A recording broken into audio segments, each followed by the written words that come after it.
Bonjour à tous et à toutes, j'espère que vous allez bien. Bienvenue donc dans cette nouvelle chronique, l'art de vivre en conscience avec sagesse et humour. Et aujourd'hui, nous allons parler de la blessure du rejet. Alors, la blessure du rejet, comment ça se passe? C'est en fait ce doux sentiment d'invisibilité absolue. Vous avez déjà l'impression d'être un fantôme en pleine journée, sauf que vous n'avez pas besoin de porter de drap blanc sur vous, ni pouvoir l'incarner le 31 octobre pour Halloween, par exemple. Hein, voilà, lol. Alors, le scénario numéro 1, c'est quoi? C'est je suis invisible, transparente, personne ne me remarque, on me coupe la parole. Ça, c'est le premier scénario. Scénario numéro 2, ça peut être aussi: «Ah mais tu prends trop de place, non mais tu abuses, tu es envahissante». OK, et là vous dites: «Alors, un coup je suis transparente, invisible, ou alors je suis dans l'extrême, c'est-à-dire, j'en fais trop, je fais trop de, j'en fais des caisses et je suis, envahissante». Bon, si vous vous reconnaissez déjà dans ces 2 scénarios, alors soyez les bienvenus dans la blessure des rejetés anonymes. Donc, comme vous le savez, vous aurez bien compris, je partage toujours mes connaissances avec sagesse, profondeur, mais aussi humour, parce que ça permet aussi de prendre du recul par rapport à finalement comment on peut se comporter, et finalement, est-ce que c'est conscient ou inconscient? Est-ce que c'est inconscient ou conscient, conscient, inconscient? Enfin voilà. Bon, bref, je vous ai un peu embrouillé là. Donc je continue. Alors comment ça se passe? Bah, déjà, ça se passe pendant l'enfance. C'est-à-dire que Lise Bourbeau dit que la blessure du rejet peut se passer avec le parent du même sexe. Donc, si c'est un garçon, il va le vivre avec son père. Si c'est avec sa mère, il peut le vivre avec sa. Si c'est la fille, il peut le vivre avec sa mère. Bon, ça c'est une chose. Ensuite, qu'est-ce que ça donne? Ben, l'enfant rejeté, c'est celui qui parle à ses parents pour que les parents fassent attention à lui.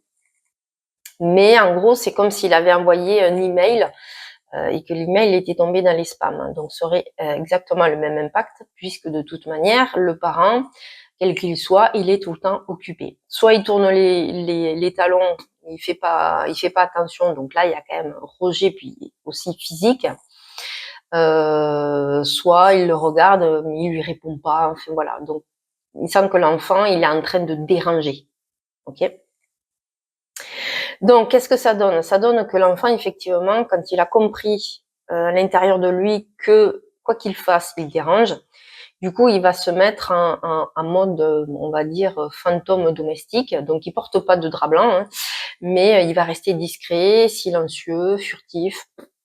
Je ne dérange pas. Du coup, qu'est-ce qu'il met en place en grandissant? Il adopte le masque du fuyant. Ça veut dire, il développe un talent inné pour éviter en plus les conflits. Mais attention, vous aurez compris qu'en portant ce masque-là, la blessure ne disparaît pas. Bien au contraire, elle va s'amplifier à l'âge adulte. Donc, qu'est-ce qui se passe? L'adulte rejeté, ça donne quoi? Option 1, il reste invisible. Il passe sa vie à attendre que l'autre le valide. Je vais pas spoiler, mais je vais le faire quand même, ça n'arrive jamais. Option 2, il fait l'inverse, il devient hyperactif, il devient bruyant, il coupe la parole. Donc il passe d'un extrême à l'autre, ok? On peut pas l'ignorer.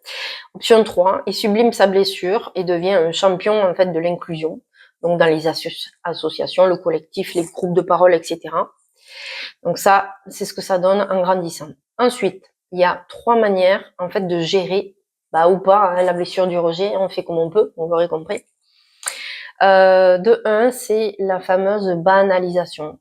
La banalisation, c'est la fameuse phrase bateau que vous vous êtes dit à vous-même, mais aussi que vous avez reçue de la part des adultes, des parents, enfin, du collègue, du mari, de l'épouse, enfin bon bref. C'est du style: «Oh mais c'est rien, mais c'est la vie ça». Voilà. Donc vous l'avez comme ça, vous l'aurez compris, vous vous êtes fait rejeter par votre patron, votre chat vous a boudé, et puis vous arrivez par vous dire: «Non, mais on va relativiser, c'est pas grave, c'est la vie». Hein, voilà, OK. Ensuite, vous avez une autre façon de gérer la blessure, ça va être le déni. C'est-à-dire que, par exemple, on peut minimiser le truc et ça peut se faire sous forme de mensonge. Notamment dans les familles où les secrets restent secrets, surtout il ne faut pas dire. Par exemple, allez, un exemple qui me vient, style ah oui mais tu sais tonton Roger, ah non mais il faut pas croire. Ah non, écoute, il n'est pas parti en prison. Ah non, non, non, non, non, non, non, non, non. Tonton Roger, en fait, il est parti en voyage, mais très très longtemps. Et, il a juste pris un aller. Et voilà, mais c'est tout. Hein, voilà. Donc il y a ça et la fameuse projection. Alors la projection, ça veut dire quoi? Ça veut dire que la fameuse phrase, c'est alors lui ou elle, mais je peux pas me la sentir, mais c'est un truc de dingue. Donc, vous l'aurez compris, la projection, c'est quoi? C'est que, en fait, inconsciemment, la personne en face de nous, elle va réveiller cette blessure-là. Donc, comme on ne veut pas la voir, surtout pas la mettre en lumière et encore moins lui parler, du coup, on va dire que c'est la faute de l'autre. Voilà. Donc, c'est du style, non, non, je ne peux pas me la sentir. Je le rappelle aussi qu'au niveau des blessures, il y a un côté pile et il y a un côté face. Ça veut dire quoi? Ça veut dire que on peut se sentir rejeté pendant notre enfance et en grandissant, on peut aussi rejeter les autres. C'est pareil pour l'abandon, l'humiliation, etc. Il y a toujours un côté pile et un côté face. C'est jamais, j'ai été abandonnée toute ma vie.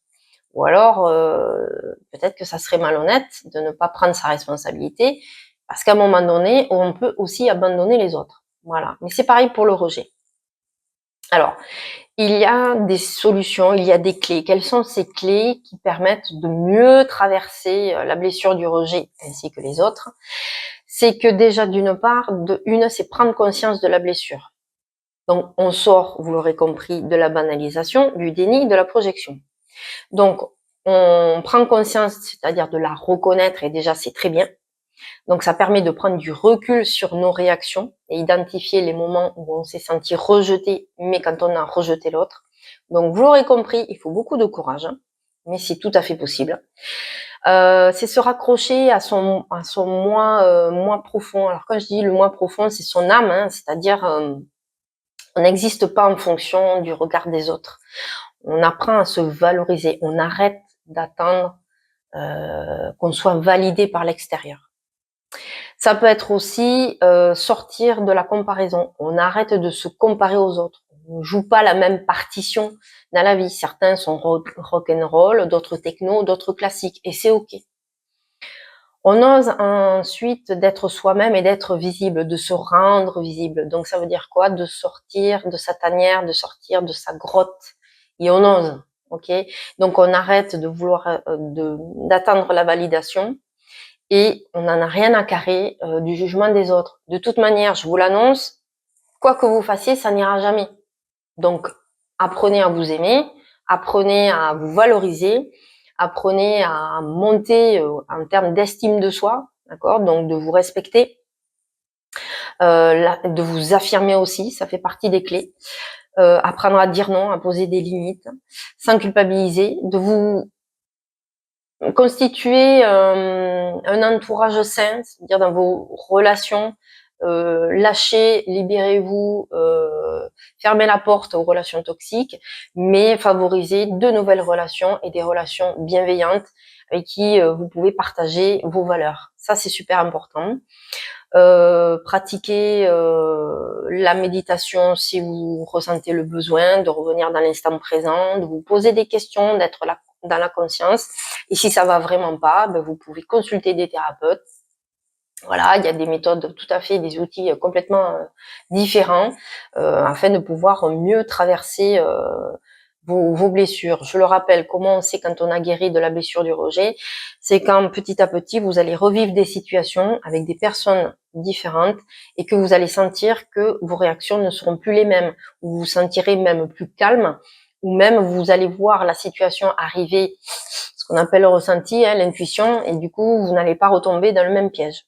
Voilà, voilà. Bon, J'espère que ça vous aura plu. N'hésitez pas à me laisser des commentaires. Je serai ravie d'échanger avec vous. Et je vous souhaite une agréable fin de journée. Et je vous dis à très vite pour la prochaine blessure. Ciao, ciao.